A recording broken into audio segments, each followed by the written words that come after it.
Bienvenidos a Lucky Kiwi Podcast. Welcome, my friends. I hope you enjoyed the podcast this week. Vámonos!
Hi Jed, hi everyone. My name's Ewan, and I've been a massive fan of The Lord of the Rings ever since I first read the novels.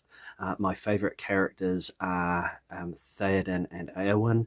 I feel that Theoden has the most beautiful yet tragic story of characters in the books. That's my opinion. I know other people might have different ones.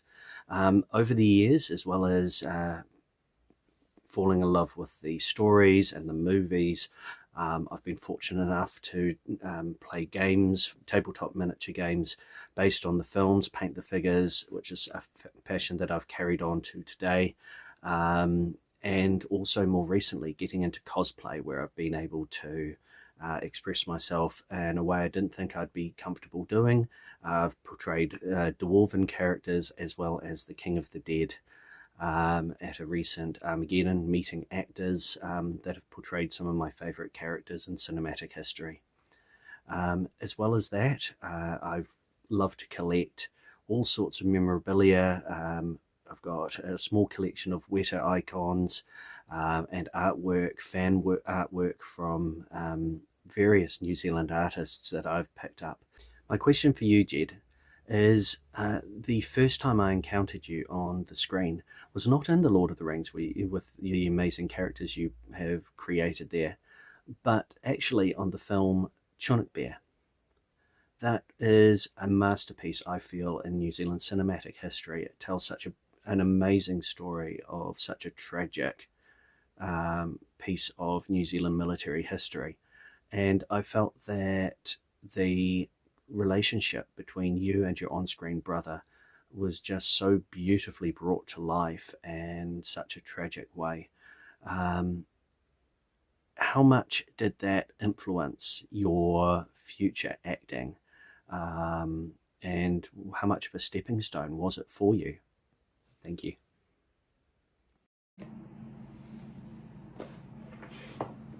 Ewan, so nice to hear from you. You have a question for me about Chinook Bear, which was actually my first ever feature film.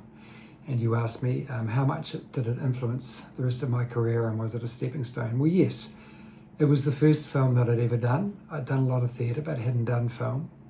It was the film I did directly before doing Brain Dead for Peter Jackson. And it was a great experience. I got to work with the wonderful Robert Powell, who played Jesus of Nazareth. And he gave me a great deal of advice about the difference between acting for stage and acting for screen, and just how to understand the shot size in terms of what's a close-up, what's a mid-shot, and what's the wide shot, in terms of, understanding the difference in acting for those three different shot sizes, and just how to internalize things rather than showing them. In theatre we do a lot of showing, and in cinema we do a lot of thinking, and then the camera sees what we're thinking and goes into the inner emotional world.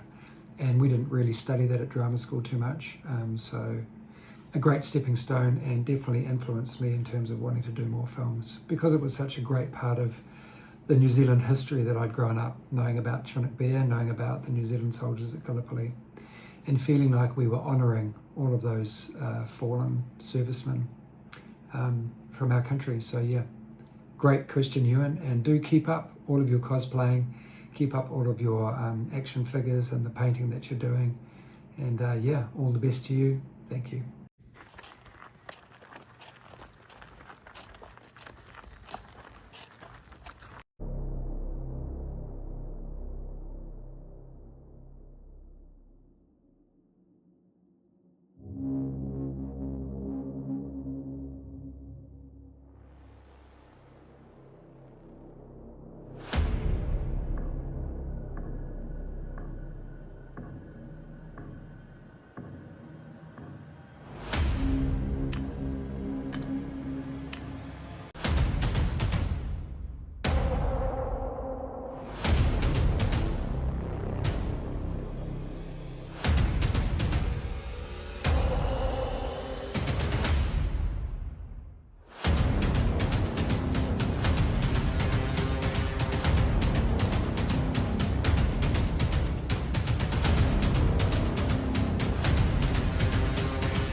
Keep trying new things. I've seen people in cosplay turn up to our booth at conventions wearing costumes that I'm like, how did you make that?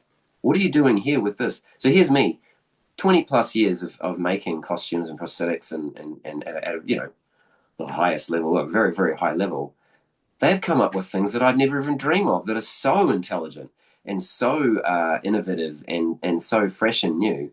So there's no rule book to this.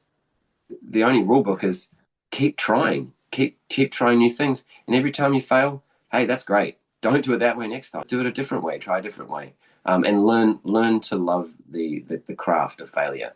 And yeah, that's what I say. And you know, and then when you get it and you look at it and you go, man, that's awesome. Remember that, because it's going to be 20 times it's not. You just keep going, and you'll feel this love again, a love for failure. Yeah, I'm going to try this. Yes, it didn't work, but the next time will be better. I've learnt from this, and so that paint didn't stick to that product. Or oh my God, I've got to the convention and now I can't sit down. You'll learn that really well for the next convention when everyone's saying, hey, I love your costume, and you're like, I need a wall to lean against because I can't sit down. And I think my advice is just keep trying new things. That's beautiful advice. Thank you, bro. Thank you. And thank you, Ewan, for sending in the video. My good friend Luke Hawker, actor, sculptor, 3D modeler, stunt person, all-round good guy, and a long-term resident at Weta Workshop. When did your association with these films actually begin? I just finished high school. My brother Ben and I had been making films our whole childhood, and he'd started working in Sydney in the industry. I'm a Kiwi, but I grew up in Australia. And he happened to meet Jason Doherty, who's a big guy at Weta. He's one of the main kind of orchestrators of all the orcs and goblins and hobbit feet you've seen. But he went over and started working on a secret project that he couldn't tell me what it was. And I was getting all geared up to start acting. I was going to be in Home and Away and all those wonderful Australian productions. And then he said, before you start pursuing your acting, I think you should come over and have a go at this working on these films. And he didn't tell me what they were. He was very nervous and he didn't want to tell me over the phone what the project was. So I then was like, well, okay, I finished high school. I've got maybe 6 months before I'm just going to start studying and start going full-time into acting. And then I got on a plane, I turned up, and he told me it was The Lord of the Rings when I landed in Wellington. And I was like, what? I didn't know what these projects were. And I heard Lord of the Rings, and I just in my head, I'm like, but they can't make a film like that. It's too big. And so that was my first reaction was, there's no way we can do this, especially in New Zealand, of all places. I did the original two scripts with the animatrix that Christian Rivers put together, and I remember saying to Peter walking out of that, the sound booth, "Good luck, but I don't think anyone's going to give you the money to make this." And I'm glad I was wrong. I mean, we were all wrong, but it did just seem, from the books in terms of the breadth of the story, it seemed like the impossible thing to do justice to. And luckily you and I and everybody else who had minor doubts was wrong about it. We talked to Michael Deski the other day, and just the faith that he had in Peter, that Peter could actually pull this off, and that's what Peter needed. And once we were on the project, I was like everybody else, 120 to 150% behind trying to make it work. Yeah. And I think the thing for me that was also interesting is I knew Peter Jackson's work from Bad Taste, Brain Dead, Meet the Feebles, The Frighteners. And in my head, I was like, yeah, I want to make these films. They're going to be amazing. And no offense to Peter, as we all know, he's a genius. But I just couldn't see the connection. And to me, these were like, they were like the fantasy Star Wars. And so how was it that this local filmmaker, he's successful, was going to get all of these films and the ability to do it? And then I either remembered or I rewatched Heavenly Creatures, and just that was the thing that to me that was just like, okay, I get this now. Yeah. Yeah, I was fortunate to be on that film, and I remember I still think it's, in terms of a complete film, I still think it's one of their most complete projects. It's there's nothing in it that shouldn't be there. Amazing performances from people, incredible skill in terms of the cinematography, in terms of Peter's vision of how to portray the fantasy sequences in that film and get them portrayed in a way that wasn't, hokey. Um, and yeah, that's spent a lot of time with Richard and Tanya because I played my own prosthetic character in that film as well, and just really got to know them and Mm. their work ethic in terms of how they inspire the people around them. And that's been a huge part of your career, is working for that couple in Yes, yes. particular. And can you talk a bit about how that process happened?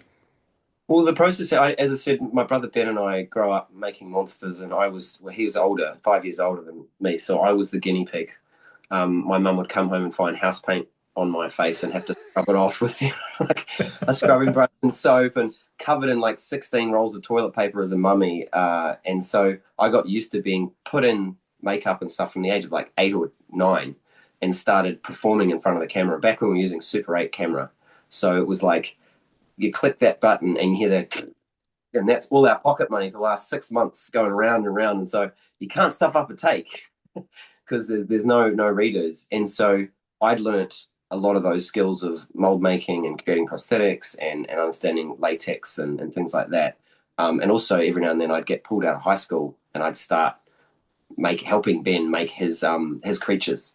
And then so when I went to Weta, and Ben said to me, "Oh, you know how to do all this stuff." I'm like, "Well, thanks for the compliment. I know how to do a bit of it, but not a lot of it, but enough that," because there was no one else in New Zealand as a Kiwi, and that was a big, I think, hiring point for Richard Tanya and the team, that I was a Kiwi who knew a little bit about the processes, because a lot of the other, because prosthetics like leather making, armor and weapons, those things that you could sort of find people with applicable skills, but prosthetics is something that's very, very specialized, especially at that time in the late 90s.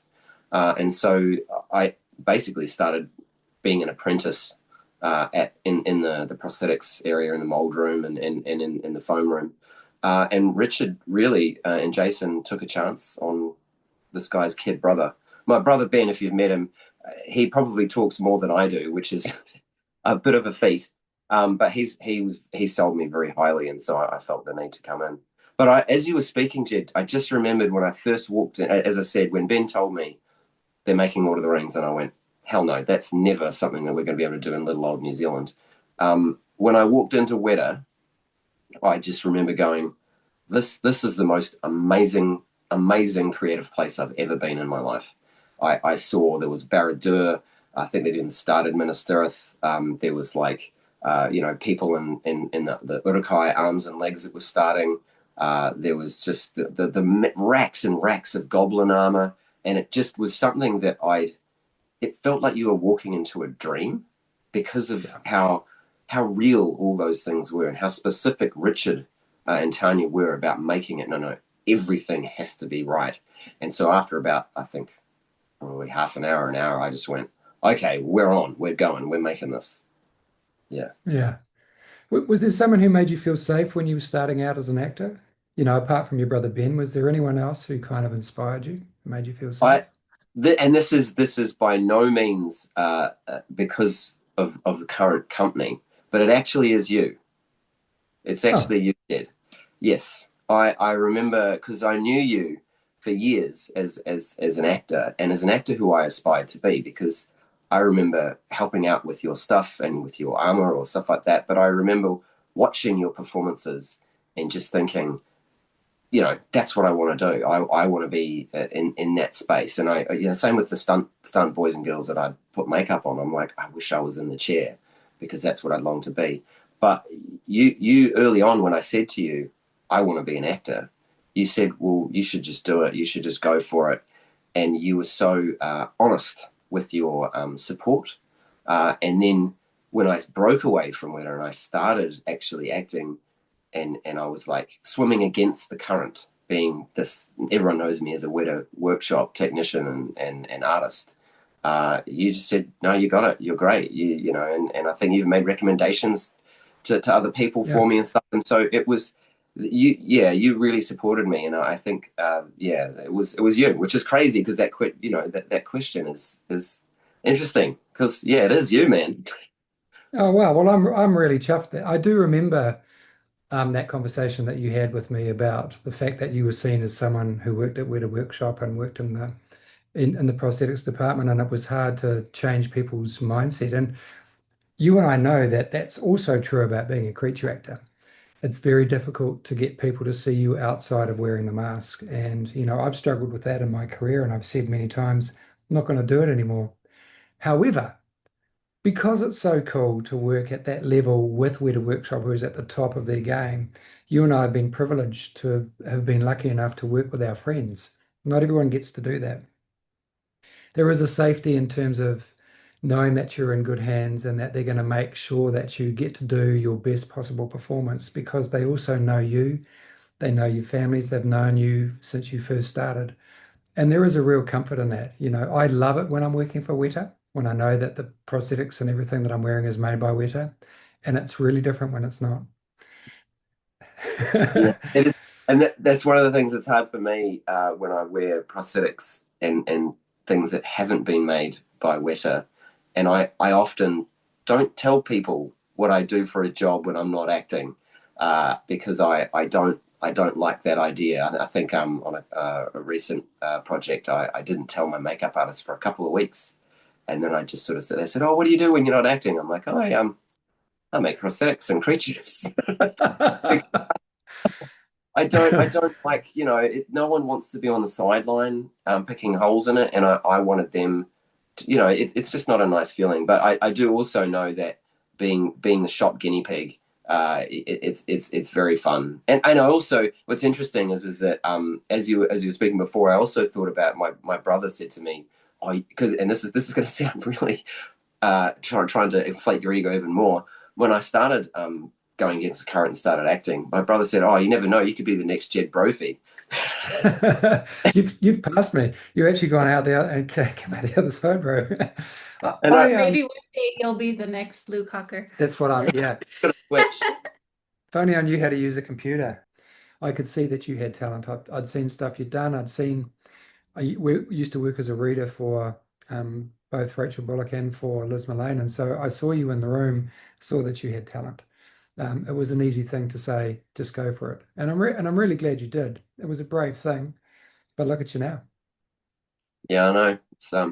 There is every now and then I'll have a pinch me moment. I think also because I was on the sideline for so long watching everyone. And so yeah, no, I feel very lucky, very very lucky.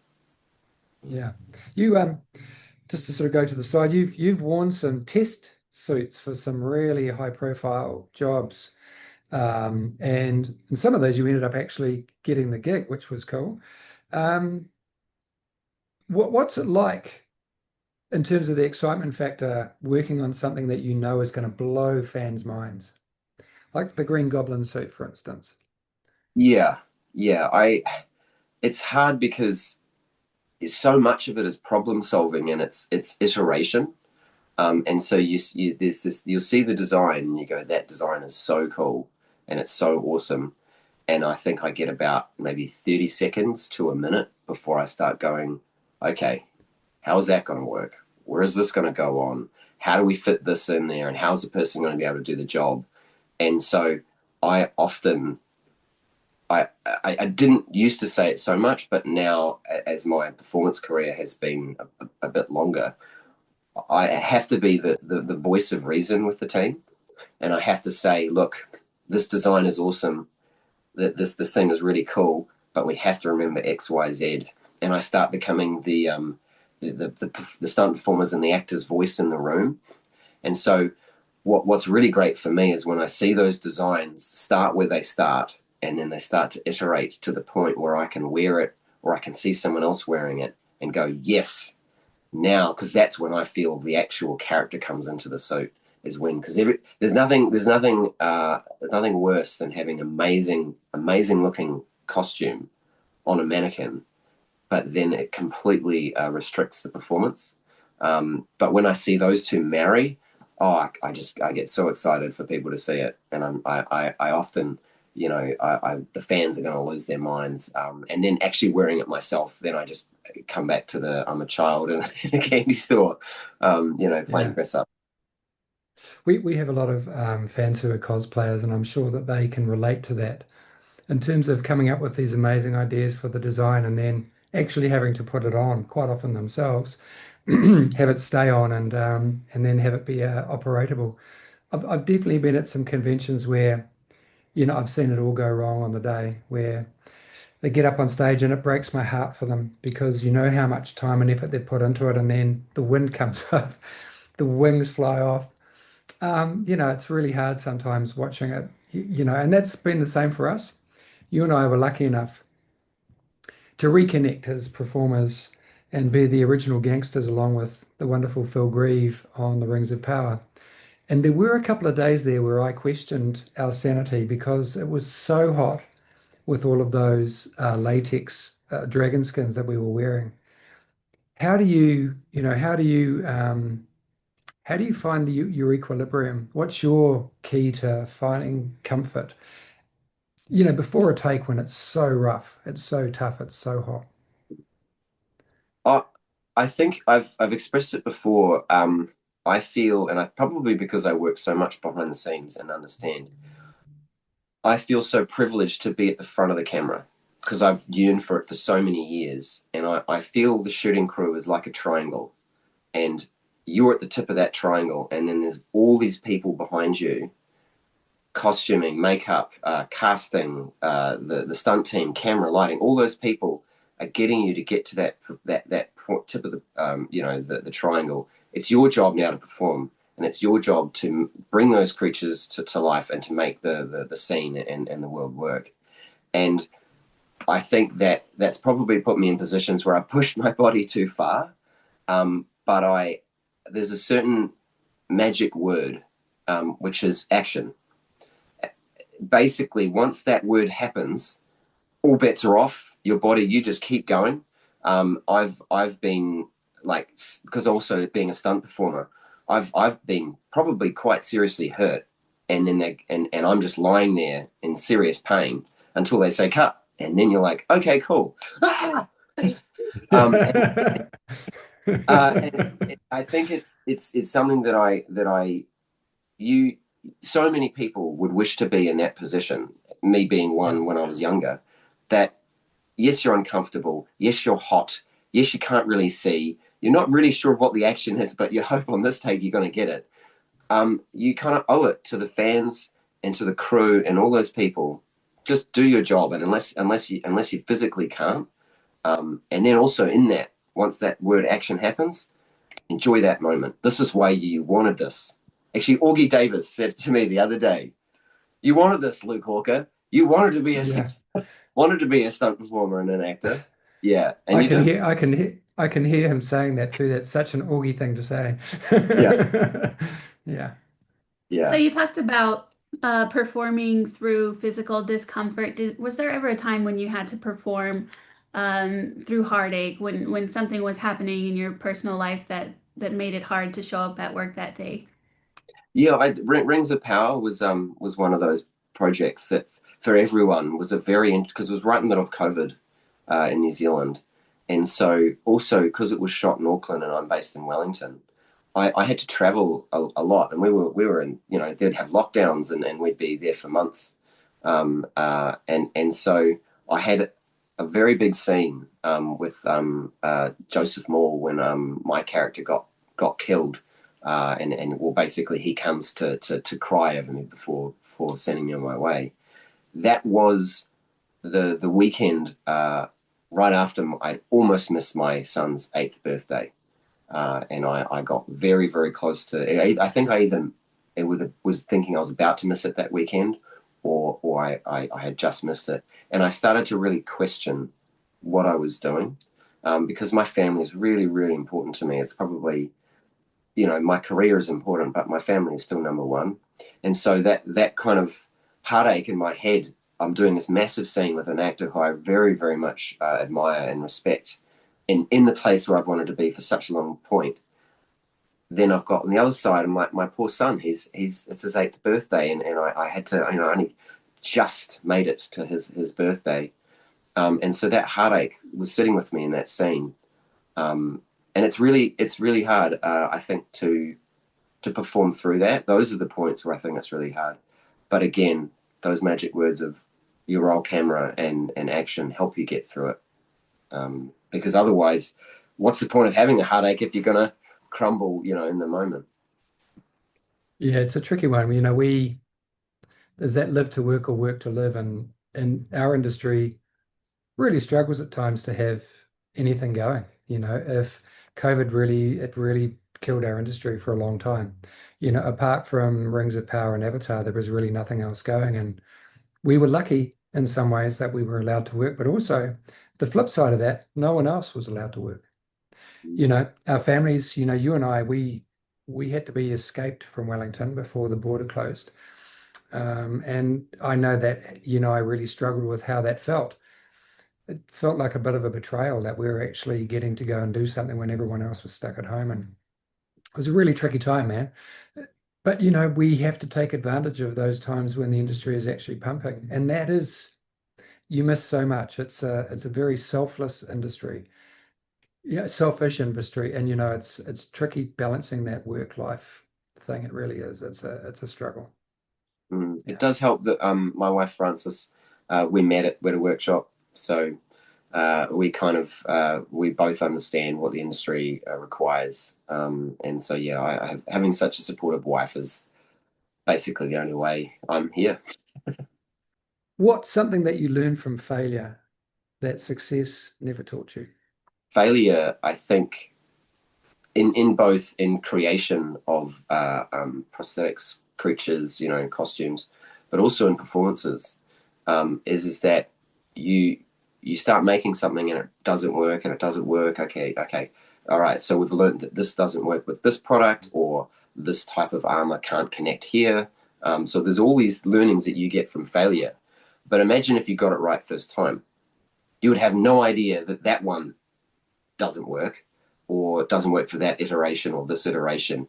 And so failure to me teaches you more about creating prosthetics and armor and all that stuff than success. Also, I would say the same as for performance.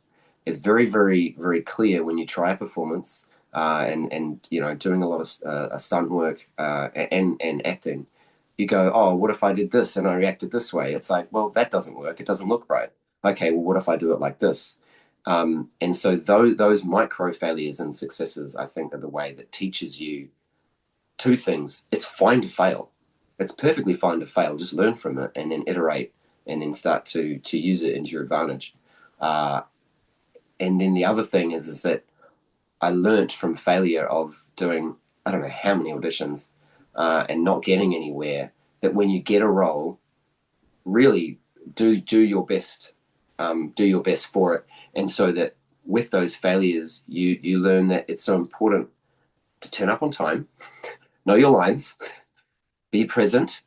And so those, if I had, say, you work in a room and you had a big audition and you just got your first audition, you'd be like, oh, this is easy. You turn up on set, cavalier, arrogant, people would be like, yeah, they can act, but man, they're not respecting, the process and the hunger to push yourself to perform. It's a really good point, Luke. Thank you for that. Which of the new Middle-earth cast members are you most excited about? I really, really love Kate Winslet. I think she is such an amazing actor. I've loved everything she's been in, and I think she's such an honest actor. She's willing to play, obviously, her beautiful, well presented women, all the way to, really off the runs and on the back of her heels sort of character, and she brings a certain honesty and realism to her performances that I really, really want to see. And I think she's a great fit for the world, and for the character she's going to play. So I'm really excited. My daughter also is the biggest fan of Titanic, and so every day she's like, "Oh, so have you met Kate Winslet? Have you met Kate Winslet?" Yeah, but yeah, I'm really excited for Kate. Me too. I haven't seen her for a long time. Got to work with her on one of her very early projects on Heavenly Creatures, and I took a theatre show to the UK, which she came and saw, and so it's been a long time between drinks, and I'm really looking forward to reconnecting and saying good day and sort of, talking about what it was like back in the day and how that was for her. But I also like how she's a voice outside of the film industry. She's very staunch about the way that women are meant to be portrayed and the shaming that goes on. I like the fact that she speaks to that, and uses, a lot of celebrity people use their presence for themselves, but she's actually more about using her presence for other people. And I have a huge amount of respect for that as well. She's got a lot of good things to say, and I really look up to her. So I'm excited about that too. Yeah. Yeah. Because you've done so much work in prosthetics and you've done so much work in costumes, is there a texture from the set? Do you still remember fabric, armor, dirt, smells, anything? Uh the it's so working so on Rings, Lord of the Rings, the original Lord of the Rings. It was 5 years essentially that we worked on those films, and there was a certain smell. I don't know how to describe it. It's a mixture of foam latex, corn syrup, glucose for blood, KY, leather, and sweat. And that mixture, because it all kind of stuck onto the foam arms and legs that everyone wore every day. That smell and that sticky texture, and I remember having to tuck people's like cows in or kind of get in and get under their armor. The cuticles on your fingers. I remember for years having these big, massive sore spots from having to tuck and move and stuff like that, and your fingers were constantly dirty. But that smell, I remember it so vividly. And the thing is that now when we're going in and opening old containers to get things, every now and then you're like, okay, is this an Elysium container? Is this a District 9 container? That's a Lord of the Rings container. I know that smell. Before I could even see the light hit it, you just smell that yeah, sugary, sweaty, sweet smell. And it takes me right back to those long nights and early mornings. But yeah, that texture and that smell's got to be with me forever. It's the smell of a typical Tuesday night or what? Kind of is. I'm now that as soon as you described it, I can smell it. It's in the back of my Yeah. throat. I can Yeah. smell that smell. Yeah. It's Yeah. it's not one I love, but it's one I miss. Yeah. I mean, I know there were a lot of t-shirts made like I survived Helm's Deep, but I think, I survived that combination of smells. Got through it. Yeah. We also, it was a saying we used to say that on Lord of the Rings, anything can be fixed with mud, blood, and leather thonging.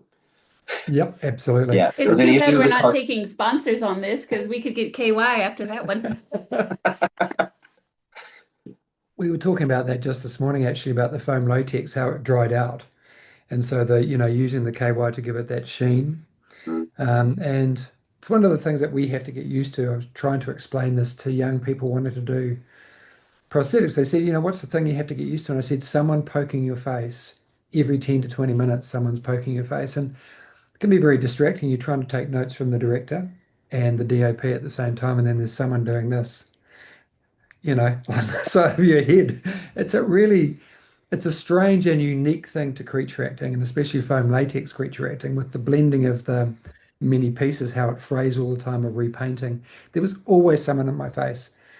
And Yeah. at the end of the day, that was the thing when I closed my eyes, that was the thing that was still there, was just this, like the proximity of people. If you're at all, if that's something that you can't stand, having people close to you, it's a job you probably shouldn't do. Yeah, it is funny how yeah, you futzing. Everyone's always futzing on you. And as you say, there'll be someone like you'll be getting a note and someone saying look up, and you're like trying to look up whilst getting a note from the director, and you're like going like that, and then someone's pulling on. Yeah, it is very discombobulating. I remember when I was first walked onto the set for Rings of Power, in my Orc General Magrot character, and I think I counted. I was walking to set, and there were 12 people. And you think about it, 12 people. How could 12 people surround one person? But it was like two on my feet, one person on by my knees, someone on my back, two makeup artists. It was insane. But I think the thing is that, again, that triangle thing. You have to give them their time, because Yeah. there's nothing worse than giving an amazing performance and then someone going, he had a bit of goop like hanging down from his eye. What was that about? Okay, we're gonna have to go again. So you've got to give them their time. But every now and then, I remember walking, and I hadn't worn that full garb, and I was about to walk on and be this character, and so I saw a mirror, and I just went, stop! I just need 30 seconds with that mirror. Give me 30 seconds just to figure out this character. And then I Yeah. went, hey, got it, let's go. But yeah. That's a really important point, actually. Someone said, how do you get into character? And I said, I do a lot of it in terms of what I can do with the prosthetic sitting in the chair. But you're right. That final process, we don't get to see it until we're just about on set. There's a lot of design stuff that's done that's taken away, and we don't know how it's going to eventually look. They've done all the paint work. When I finally got that latex on and realized how heavy, the first time I walked to set with that entire costume on, I was thinking, I know it's going to be 35 degrees Celsius in that trench today. We're going to be wearing this. We are going to be literally dying. And I mentally prepared for that, just going, okay, from this point to the end of the day, you're going to be uncomfortable. So talk yourself about that, get that out of your head, and let's crack on, because as you say, there's a lot of people relying on us to then turn around and perform it. Um, that very first day playing that character when we were down in the village, I think you know this, that I broke my tooth. I kicked the door open and the prosthetic teeth fell out of my mouth. And when I picked it up, a stone got between the prosthetic on the tooth. And when I put it back in and clamped it, it broke the tooth in half at the back here. And I don't know if you remember this, but when I came to do the line, I stopped halfway and you came up to me afterwards and you said, "You okay, bro? Everything okay?" You kind of, and I was like, "Yeah, I'm just," and I don't think I even told you, I had swallowed the tooth. And so I knew that I only had half a tooth and there was no way of getting the other half a tooth. But the Oh, pain, the nerve was completely exposed. And my character's pretty angry in that scene. So I just channeled that anger. It's like I was so in so much pain. My character was just angrier and angrier. We only had 15 minutes. The sun was going down. They were really pushing it. And all of that frustration could have blown out of proportion. I could have got angry at people. I could have got frustrated. I just channeled it inside me and just went, just use this, because there's all these people, waiting to get this performance on screen, and we only have a short amount of time. You don't have time to be a prima donna. So what? You swallowed your tooth. So what? You're in pain. Get on with it and do it. yeah. I remember that vividly because, as we were speaking before, one of the things that we do, both creature performance actors and also stunt performers, is that we're constantly to help us get through being uncomfortable, being hot. Is we're constantly giving each other jibs. having a laugh, you know, being funny, Yeah. and we're kind of keeping each other up and the mood up, because if once you start going insular and you start thinking about things that are wrong and how uncomfortable you are, you start to go inward and then you just die pretty much. And so keeping each other happy, keeping each other laughing, giving each other crap, you know, just to keep it rolling is how we go. And that's how I knew something was wrong, because you went quiet between takes, and I'm like, Jed, Brophy, quiet. I know, That was I know. wrong. Yeah. Yeah. It was just I just was like, what am I going to do about this? I mean, Wayne was going, the director was going, we've got 15 minutes, we've got to get this, and look, we need to go again. I'm not sure what happened there. And I was like, well, do I tell him? It's like, no, I don't have time to tell him, because they'll go, you need to go offset and go and get this sorted. And I remembered the Vigo moment of him breaking his tooth and gluing it back on because he didn't want Pete to know. And I literally thought about that at the moment. I went, if it's good enough for Vigo to do a sheen with half a tooth, it's good enough for Ted Brody. Ed Brody. I just wanted to go back on what you were saying about keeping each other up. One of the things I'm most proud of on the Rings of Power with you and me in particular is how we managed to inspire our stunt and background extras between takes when there were those long nights and there was a feeling of hopelessness almost. There were times when it was pretty disorganized. And I just remember you and I kind of, as our generals, taking it upon ourselves to G them up in between takes.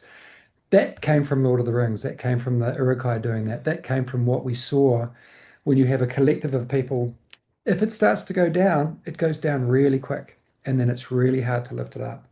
And just how important it is when you're in a position of being on camera, knowing that if you're struggling, then all of those poor people who are with the pull-on masks, who aren't getting looked after quite as well as us, just how much harder it is for them, not being on camera, not being featured, is to get their inspiration or get themselves up. And it's a really important thing just to remember that we're all trying to make as good a job as we possibly can.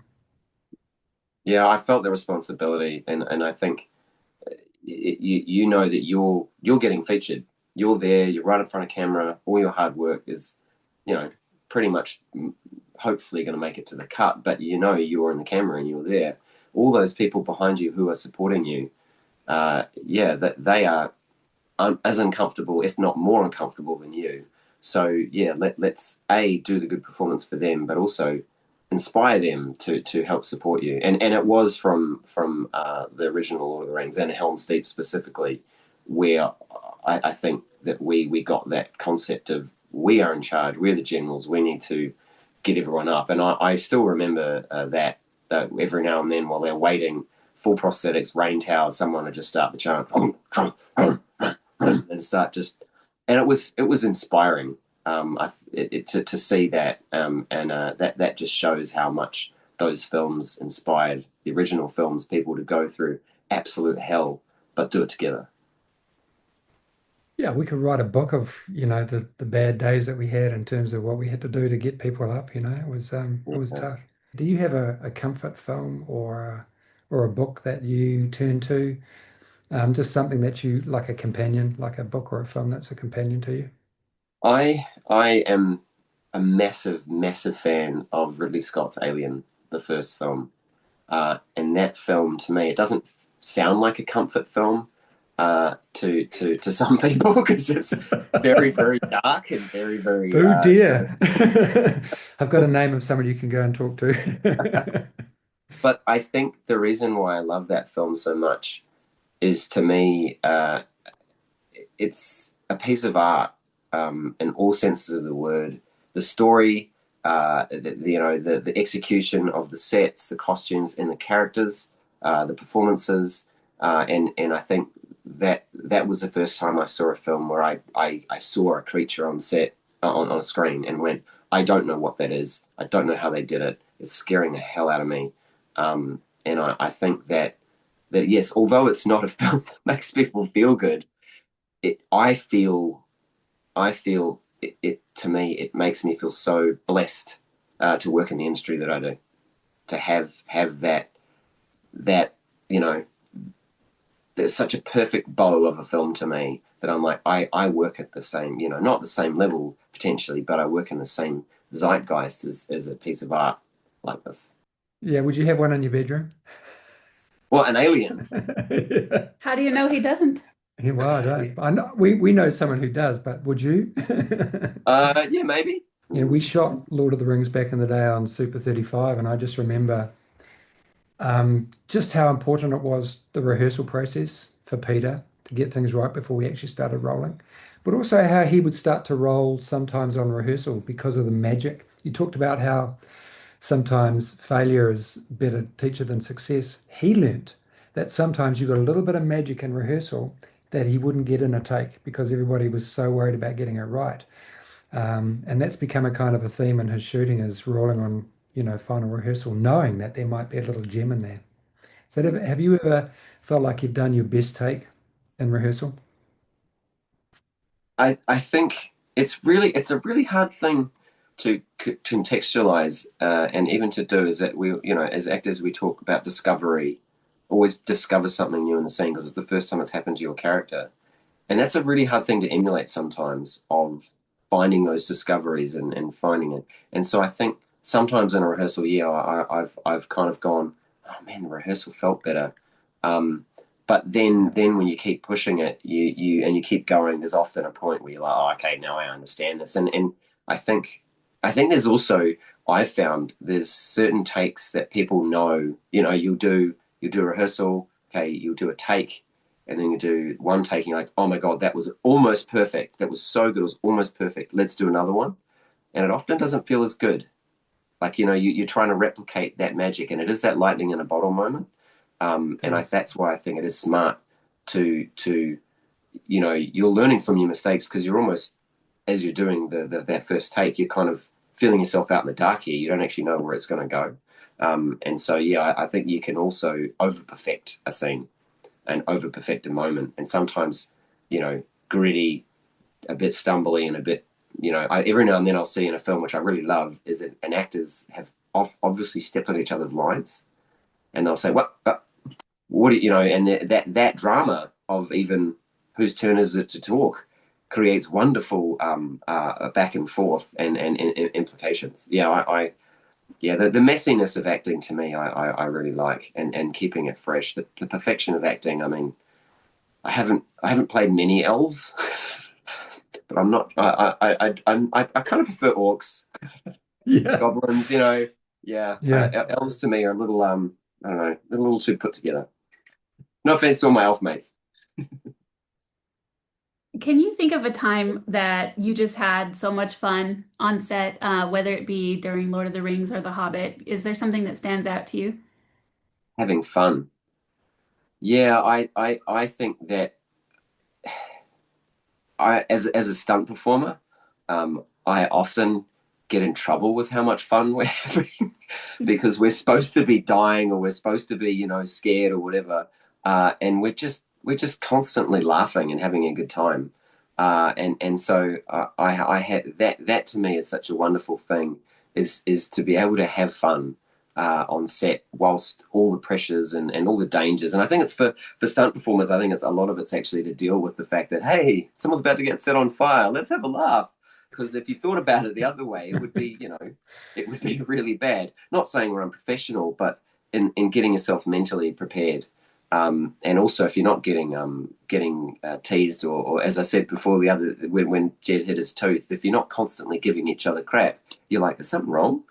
But also with Jed, I've often been like, if he doesn't shut up, I'm not going to be able to get. I'm not going to be able to perform because I'm laughing too much, and I think that's also helps you. I don't know. It helps you get through the day, but it helps the scene because if you thought too much about, oh, what if I don't perform, or what if I get this line wrong? There's so many mistakes that could happen in the moment versus shut the hell up, Jed. I need to do my lines here. Helps you to focus on now I'm in the moment. Yeah. But yeah, it is. And I mean, Jed and I and many other actors and stunt performers are the same. We are the bad kid at the back of the class, really naughty, and we sold off all the time. But hey, that's who we are. That's why you hired us. We're clowns. Yeah. If you two went to grade school together, you'd be the two that the teacher would say, do not sit them together. Oh, man, the ADs, they just look at us, Jed, Luke. Yeah. Yeah. Yeah. Especially on Rings of Power, like in that pit with the elves. We just gave the elves such a hard time. There is an enmity between the orcs and the elves anyway, because our backstory was that we were elves once upon a time, and Mm. I do remember Ismail a couple of times just saying, "You guys just need to shut up before the take. Stop because I can't. I need to. It's supposed to be this. You just They can't tell who's giggling because of the masks. yeah. Somebody's giggling. Stop it. Well, they can't tell who's talking either because of the mask. We just like point at someone. I was Luke. That was Luke. Yeah, yeah, yeah. I love Ismail. I love him. He's such a wonderful actor and an awesome human being. But I did also like seeing when he was struggling. Yeah. Yeah, it's our job to make them look silly because then we get more screen time, right? Yeah. We had this enmity between the when we were working on the Hobbit, the dwarves would go, "Here come the pointies. Here come the pointies. Oh, look at them, all like grim-faced, and they think they're so cool." And because there was that enmity in the story, but we just really liked to play it up. It was good fun. Yeah, and it is all for jest. It is all to just, again, get through the day and keep everyone together. Because if you get to look, because let's face it, if you get too serious, if you get really serious about what's going on, um, you're playing professional dress ups. We're just playing pretend. We're just kids, and so it's got to be lighthearted. Otherwise, you can't take yourself too seriously. Obviously, time and a place when there's danger, health and safety, and also when someone really needs time to do their scene, let's all be quiet. But really, at the end of the day, we're just kids, big kids. Yeah, we are. It was one of the great things on The Hobbit is working with people like Billy Connolly and then, Martin Freeman, Stephen Fry, Jimmy Nesbitt, people who are really funny and watching them just make people laugh right before takes. Martin was the terrible one. He'd be like off camera and just trying to make everybody, corpse. Um, on possibly the most expensive film on the planet at that time. It's like no reverence. And Peter too, Peter's not above. He's got a wicked sense of humor, Peter Jackson, and he would quite often, have a go at people in between takes, and it was very hard to then reconcentrate to come back to do the scene. It's one of the things that I'm very grateful for is that we get to work with people of that caliber. We're not. It's not often that you get to work with people at the very top of their game because it pulls everybody up. Everybody wants to be at that level. How has aging changed the way that you approach roles?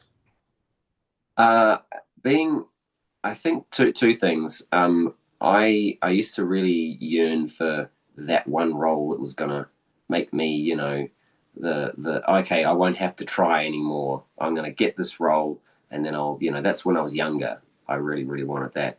Now that I'm older, I want a role that challenges me in the right way, and mostly it's physically. I like being challenged physically, which has also the duplicity of, well, you're I'm now mid 40s. I'm still creature performing. I'm still doing motion capture most 2 to 3 times a week, and now I'm on a full time stunt team. Uh, the aging process to me has made me really value uh, my health, and I know that this and my face and my brain are a lot of what I hide for, but majoritively it's my body. And so aging has made me make sure my body is healthy, and make sure that I'm fit. That's when I approach roles that way. I go, what do I need to work on?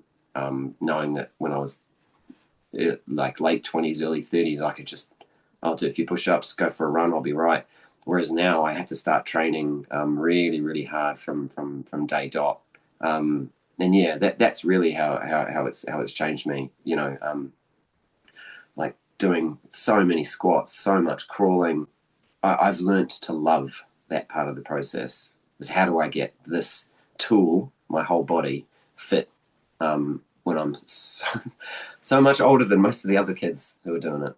I'm in the same boat. I'm doing a little workout every day, but I know when getting closer to the time, I'm going to have to really up that in terms of I try not to start too far back now and possibly injure myself. But in terms of stretching and that kind of thing, I have to be much more aware of that than I used to be. And it's not so much that I can't do it on the day, but I learned on Rings of Power it was the recovery. just getting the cramps at night, realizing that I wasn't hydrated properly. I needed to make sure I was getting salt in my body.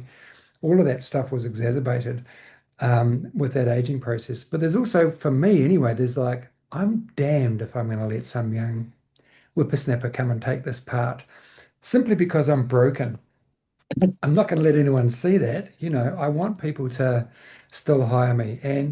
But there is an awareness that there's going to come a point where I just want to play the guy sitting in the chair, except that I don't. I just don't know when for me that's going to happen. I'm again, I keep my family keeps saying, when are you going to stop being a stunt performer? When are you going to stop doing creature stuff? And I just, I don't know, but I'll know when I know. Maybe I don't know. Yeah. I Your don't think you will. your body will tell you. In my brain, I can still do it, but it's just like I didn't really stretch before. I didn't stretch before I went on and did that. So what was I thinking? Yeah. No, me, there's a massive routine now, and I keep pretty true to it every day. Lots of yoga. I eat well. I just have to do it, and it is a recovery. But it's interesting. I think I'm probably fitter now than I was at certain points in my 20s, which Me I'm too. because you have to be. We had a special gym set up for us when we were doing The Hobbit. We had that 8 weeks of boot camp. But what a lot of people didn't know is that I'd done my own boot camp up on my godfather's farm. I'd taken an axe up there. I was camping out, and I'd go out every morning and chop wood with an axe because I'm playing a dwarf, right? An axe man. And so when I got to the gym, I did the plank at 4.5 minutes. And the guy went, "We've never had anyone do 4.5 minutes on a plank. What have you been doing?" I went, "I've already done my own dwarf boot camp for the last 10 weeks, pretty much every day." Because I'd worked for Peter before. I knew what I was in for. I knew that as soon as I got the part, I started training because I knew just how hard it was going to be in those suits. Peter Hamilton and myself and Mark Hadlow went in and tried out the suits that they had to try and work out how they were going to get us all sitting together in Bag End. And Mm. so having put that on one time and seeing Mark and Peter just freak out how hot it was, I was like, okay, we need to be super duper fit. Um, yeah, and so, I'd sort of already done that prep, and it's what a lot of people don't see. They don't see what we go through leading up to a job in terms of trying to get ourselves to that point. We read about Hollywood actors getting 6 months training with SEAL teams. It's like we don't have that. We have to go and do it ourselves. I am my own SEAL team. I know what I need to do. This is a true story. I remember Martin Freeman saying, "Why do we have to do this? I'm going to have someone doing my running for you." And I went, "No, you're not." And then he said that to Peter, and Peter said, "No, no." He said, "Well, the good thing is if you have to run up that hill and you're exhausted, you don't have to act exhausted. You can then do the lines exhausted." And so we really believe that you're exhausted because you're actually exhausted. The next day we were driving in a van and we saw Martin Freeman in a raincoat running through the streets of Wellington, you know, getting himself ready. One of my jobs when we all stayed at the museum hotel was, Zane Weiner and Peter said to me, "You need to tell them what it's going to be like. You need to have conversations with them about what it's going to be like to be wearing prosthetics and being in these suits." Because for a lot of them, it's going to be like, oh, yeah, it'll be, on the day. It's a mental prep, but also that physical prep is really, really important. I learned that because I didn't prep for a job properly once. I was like, oh, I'll be fine, and it was hard because I was working at Weta on the job and knowing that I had to perform the character, and I just couldn't balance what I was doing at Weta, getting ready, and I missed my opportunity to train. And I remember turning up day one, going, "Uh oh." Yeah. I was not fighting fit, and so the person who tells me the most that you need to prep and you need to get ready is me, because I've been in the position where I wasn't right, and now I also use that to other people. Lots of stunt performers, I'll be saying, I say to them, look, however fit you are, once you're in these costumes, once you're in these prosthetics, you realize how you wish you had it done. And it is, hindsight is 2020, and hindsight also sucks when you're covered in sweat and you can't breathe, and you go, I probably should have done that extra workout or two. Yeah. Yeah. And I mean, you and I have seen the very worst example of that where we've known people and we've encouraged them to get fit and they haven't, and then haven't ended up on the job because they couldn't do it. So, the downside of that is it's a cruel industry in terms of that. If you're not able to perform and you're not up to scratch, they'll have to let you go because you're kind of letting the side down. Yeah, it is a sad reality, but yeah. I understand that you were one of the youngest people when the original Lord of the Rings was being made. Yeah, I was the youngest on the prosthetics team. There's some people now who are younger than you. How does that feel now being on the other side of that? It feels it's interesting. I often forget how old I am. And I will talk to people and I'll start explaining, oh, because of this and because of that. And I'll say, original rings, we had to worry about this type of issue to do with prosthetics and this type of issue to do with this. And and then they start looking at me and I start dawning on me that I'm like, oh, that's right, I'm older than everyone. And they say things like, oh, I wasn't born. I remember watching Lord of the Rings when it first came out when I was 6. And I think retrospectively, again, it's those failures. I knew all the things that went wrong and why we're in this place here. And I think I owe it to the younger team to explain why we're in this position, why we decided to do it this way. Because there's nothing worse. Because I remember slightly differently when I was the youngest on the team, where I'd say, "Why are we doing it like this?" And like, "Because it works. Shut up. Keep going." And you were like, okay, and you just keep pushing the button, hoping that the thing that doesn't work doesn't happen.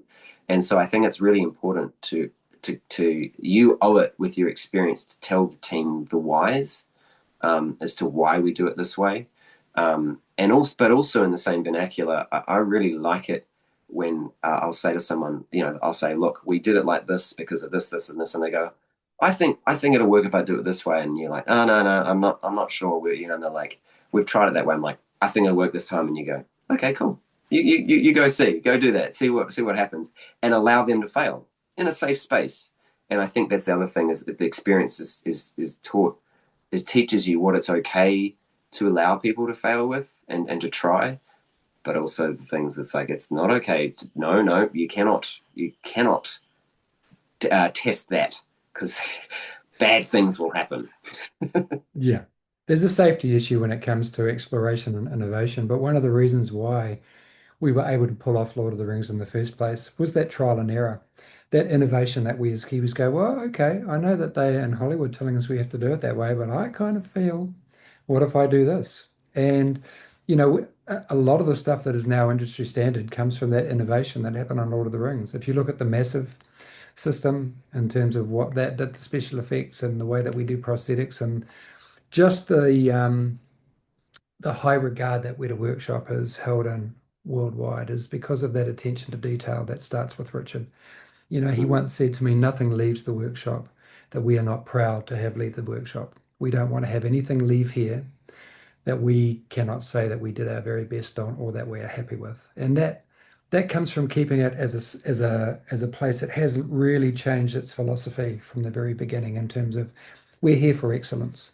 We're not here mhm, just for a job. We're not here just to pass the time or just to make money. We're here for excellence, and that means a lot. And that filters down to every single person I see working there, and I know that it's the same for you. I was very excited to see the Shaku figure that you worked on, partly because I always wanted to see the wag and the figure that I played in motion, but also because it was my mate making it. That meant a lot to me that it was you working on it. And people were very secret. I was going, God, I wish someone would make a Charcu thing. And Jules would be like, oh, yeah, that would be great.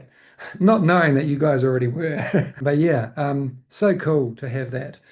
One of the great things about being creature actors, I've got action figures for my characters that I can say, this is me. And, when you get your Lego figure or you get your action figure, as an actor, that's like, wow, never imagined in my wildest dreams leaving drama school that that would ever be a thing.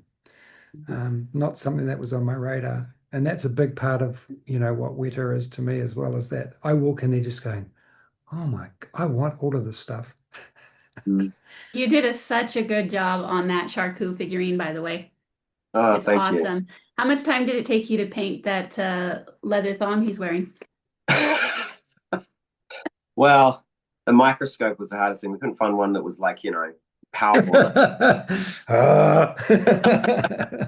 Yeah, I loved it. It was Jules's idea actually, and he said he the whole idea of what if an orc made an orc, which was really cool. And I was really chuffed because also um, the whole team make such wonderful pieces and such beautiful artwork and statues. Um, and I always love it because they tell me I can put the performance side in it that I like with the Sauron that's the mini Sauron that's got the ring and it's doing the like the at the forging of the ring scene. I think even Richard said it. I love this piece. It's so flamboyant. Um, That's a good impersonation.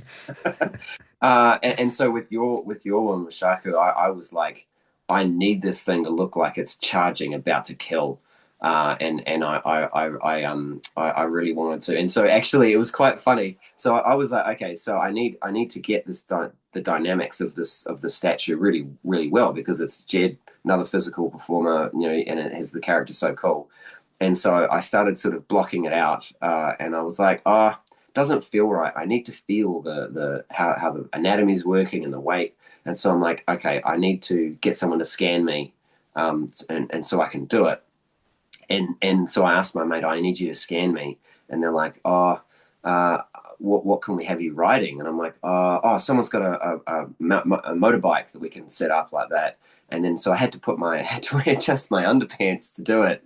And so I'm on this motorbike in the back of Weta, and I've got I'm doing the charging, going like that, being scanned, and the workshop tours come through, and they see me in my undies with this knife like this, and I'm going like doing like that, and they're scanning me. I'm just looking at the corner of my eye, going, oh my god, what do they think I'm doing?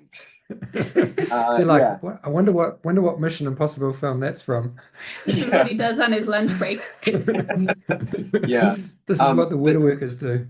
that's what, yeah. But then there was to me that's so important is to get that performance side of it in there, and I'm glad you liked it. And also it's really funny is because I finished most of the block out, I got it all right, and then Richard said, "This is the second WAG we've done that's running." He's like, "It's very good." He's like, "Just make sure it's not the same angle as the Azog that we did from Hobbit." And so I went upstairs to the boardroom and looked, and I had done it exactly the same way. So I then had to redo it all the other way because, as you said, Richard's just such a perfectionist that he even and thought like that. But yeah, no, I had a great time on that. It was such a good piece. I loved it. Yeah, That's dedication. absolutely is. And I'm so chuffed, bro. I came in and had that morning talking to you and to Jules about, how excited I was, and it really means a lot to me that they've got that there now. So, what do you hope your future self will thank you for? Two things. One, keeping myself fit all the way up until, as I said, there's a stunty I'm working with at the moment called Steve Rainsfield, who was Sean Astin's stunt double on the original Lord of the Rings. He's now 63 and he's still hitting the ground. He's still fighting, fit as hell. And so I think my future self will thank this Luke for staying fit, for staying young at heart, and being diligent and tenacious and saying this body of mine is so important for what I do and also who I am. And then the other future self, I think, will be thanking me for taking a chance and coming out to New Zealand to work on Lord of the Rings, because I met my wife here, and Yeah, our kids, we met on Lord of the Rings, and so that's something that I think I'll always be thankful of young Luke, is that he took a chance. I was from a big city. I was from Sydney, and I'm like, oh, little old Wellington. It's like a hick town. I'm not going to go there. And then so quickly I learned that it was a wonderful place and the project was so wonderful. But yeah, then meeting my wife, I think is probably the thing that I'm going to be most thankful. beautiful answer, bro. Love it. Yeah. And it is that thing of taking chances. We want fans of the films to understand that we're not there by chance. We're there because we took a punt. We're there because we went, yeah, I'm up for the challenge. Someone said to me, why didn't you audition for one of the parts that isn't in prosthetics? And I'm like, because I'd done prosthetics and Richard asked me. And because it was Richard asking me, and he said, we need people that can really perform in these things. He's the reason he took so many chances on me, and I saw the dedication that he had. But it was him saying, we really need performers who can make this. This is not just background orcs running around being, like T-Rexes. We need people who can really turn these into larger than life characters. And it was his, the way that he actually put it to me that we need you made me go, Mm. okay, I'm up for that challenge. Let's see what we can do. I don't regret it for a minute. I got to play 7 different characters over 3 films. Yeah, it would have been nice playing one of the heroes, but at the same time, there are no heroes without the bad guys. There are no heroes without the people that they have to fight. And a huge part of the success of those films is what the prosthetics team and the makeup team and the physical team actually put into these films. And to be a part of that, I would do it all again tomorrow, and hopefully I will. Yeah, you will. Yeah, yeah. What's something you still feel like an amateur at? This is a very honest answer. I still feel an amateur at the whole thing. I still feel like in it is a balance of that. If you felt like you were a master at something and you felt like you're at the top of your game and no one can touch you, then you're kidding yourself. We're all trying our best at this, and no one's ever going to be perfect at it. And so I still feel like an amateur at 99% of the stuff. The difference is that you just keep turning up and you keep going. The voice in your head says, I've been in many times where I'm about to do a stunt, and the voice in your head says, you can't do this, you're going to die. And you go, yep, action. And you've got to stay, you've got to stay honest that no one is perfect at this or at anything. It's just varying degrees of being an amateur. Because I mean, where do you rate that amateurness? Do you rate it an amateur as in, well, I can't do it at all. I'm an amateur. I can do it a little bit. I'm an amateur. I can do it pretty well, but I'm still an amateur. So I don't know anyone who is. I mean, I aspire to be as good as other people, but I would hope that other people feel the same. This is that yeah, I can do this part really well, but I'm not so good at that. So I don't know. It might be a strange answer, but that's how I feel. I feel that we're all amateurs and we're just trying to get as good as we can. And because perfect to me is a bad thing to think that you'll ever be, because no one Yeah. is perfect and nothing should be perfect. It should always be as good as you can do, or as good as it is what's required. But yeah, I feel like, and I like being an amateur at a lot of it, because it means that, like, I'm doing a lot of movement coaching at the moment. I When I work with people as a movement coach, I don't say this is how they move and this is what they do. I say it's this idea, it's how this feels. It's they lead from here, or they've got anger in here. But what do you think? How does that feel to you? What do you? Because I can't be that person's character. I can't feel that person's body. But I know that being uncomfortable and feeling awkward helps you some way, and helps to have that conversation. So yeah, I'm never going to be a master. I'm always going to be a experienced amateur. Yeah, I think even Ian McKellen, I've heard him say that every time he is on a job, he learns something. And that as soon as you think that you know it all, that's when you stop actually learning and progressing as an actor. And it's advice he gave to young actor on set of Lord of the Rings, all of that years ago, that he's always trying to be better. Every take he's trying to be better. He's always looking for how he can make that character more believable. And that's what we all do. And it is a learning thing. And I feel the same. I don't feel like I'm anywhere near finding out the true potential of what I can actually do. And I think and to that point is that if you once you become a master at something, do you stop doing it? Whereas if you're always learning and you're always progressing, because I'm a martial artist, I've been doing kung fu for 20 plus years, and I really loved the school I was at, because my kung fu teacher told me we don't have belts here, because kung fu is a journey, not a destination. And I think life's the same. It's not a destination. It's a constant journey of learning and discovering what more you can do or how better you can be, and also just different ways of approaching this the same problem, keeping it fresh and keeping it new. But yeah, that's how I like to think about it. What's a compliment that's meant more to you than any award you could ever get? Um, I think it was actually it was similar to before, when I was the question about uh, what have you ever performed when your heart was breaking. I'd almost missed my son's 8th birthday. I was questioning what I was doing, being away from my family for this funny thing of pretending to be weird creatures. And I was like, I don't know, why are you doing this to your family? Why, what's it all for?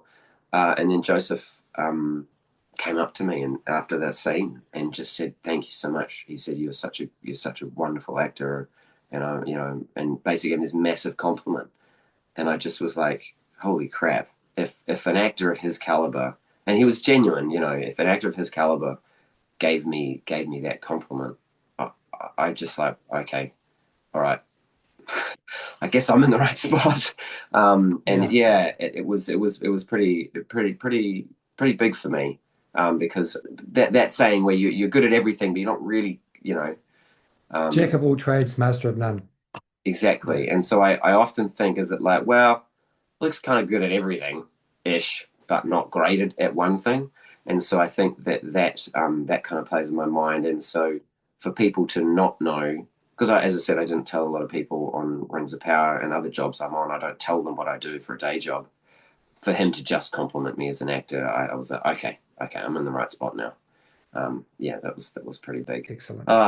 Very privileged to be here. I remember one day thinking that Jed Brophy would be someone I'd work with was amazing, and now that I'd count you as being a pretty close mate, yeah, it's pretty cool.